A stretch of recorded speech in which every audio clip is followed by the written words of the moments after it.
Hello বন্ধুরা, আজকে আমরা করবো সিম্পলিফিকেশনের এই ম্যাথটা, যেটা আপকামিং এক্সামগুলো ডাব্লিউবি কেপিডে বা ডাব্লিউবি এসআই এগুলো এই ম্যাথগুলো তোমরা দেখতে পাবে। এটা আমরা শর্ট ট্রিক্স এর মাধ্যমে খাতা পেন ছাড়াই দেখা মাত্রই আমরা এন্সার বলতে পারবো এন্সারটা কি হয়। চলো তাহলে দেখেন কি সেই ট্রিকটা দেখবে। রুটের মধ্যে কে দেয় 12 প্লাস, আবার রুটের মধ্যে কে দেয় 12, আবার প্লাস চিহ্ন দিয়ে আবার রুটের মধ্যে 12, টোটাল টোটাল ইনফিনিটি এর মান কত। তো আমরা ফার্স্ট কাজ দেখবো কি আছে, 12 আছে। তো 12কে আমরা এমন ভাবে ভাঙবো যাতে এর ডিফারেন্স 1। তো কি হবে, 4 3 12, তাহলে 4 আর 3 এর মধ্যে ডিফারেন্স কত, 1 পেয়ে যাচ্ছে। তাহলে ঠিক ভেঙেছি আমরা।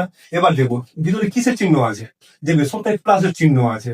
যদি প্লাসের চিহ্ন থাকে তাহলে আমরা এন্সারটা হয়ে যাবে, এই যে ভাঙলাম যেটা তার মধ্যে সব থেকে বড় কি আছে 4, তো 4 হয়ে যাবে আমাদের অ্যান্সার। চলো সেম টু সেম ভাবে এই অঙ্কটা ভাঙি আমরা।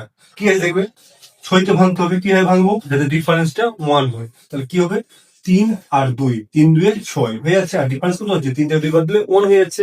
ডিফারেন্স ঠিক হয়ে চলে যাচ্ছে। তাহলে এবার দেখবে কিছু জনের প্লাসের চিহ্ন আছে, যখনই প্লাসের চিহ্ন থাকবে তখন আমাদের কি হবে, এই 3 আর 2 এর মধ্যে কি বড়, 3 বড়, ব্যাস 3 হয়ে যাবে আমাদের অ্যান্সার। এই ধরনের ম্যাথ তোমাদের যদি ভালো লাগে তাহলে অবশ্যই আমাদের ইউটিউব চ্যানেলে লাইক করবে, বন্ধুদের মধ্যে শেয়ার করবে।